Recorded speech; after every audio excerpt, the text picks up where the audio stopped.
Blas de Otero oroitu zuten haren heriotzaren 40. urtemuga dela eta larunbatean Orozkon. Batasuna taldeak omenaldi ibiltaria antolatu zuen Muñoz etxetik abiatuta.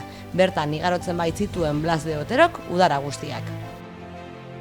Handik txoperara joan ziren, poema ugariren lekuko baita parkea. Ikuskizunez jositako arratza izan zen. Txoperan esaterako, Rafa Muntionek eta Agurtzane Intzaurragak artistaren olerkiak irakurri zituzten, Izaskun Villaverderen txirularen laguntzarekin.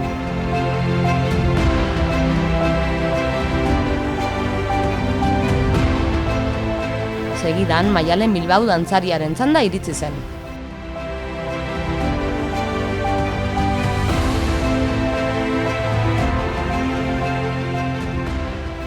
San Anton Iturria izan zen hurrengo geltokia.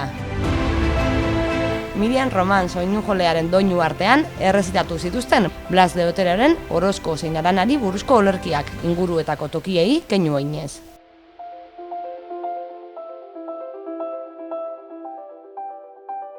Frontoira abiatu ziren ondoren, bertan luzatzen baitzituen giharrak idazleak.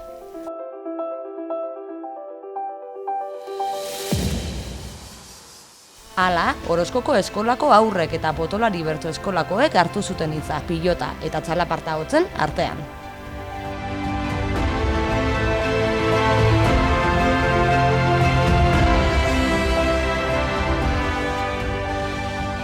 Zubiaur plazan bukatu zen ikuskizun ibiltaria, Lucia Sokam abeslariarekin, Orozkoko lanaren irakurketarekin eta Gate Deun abesbatzakoen abestiekin.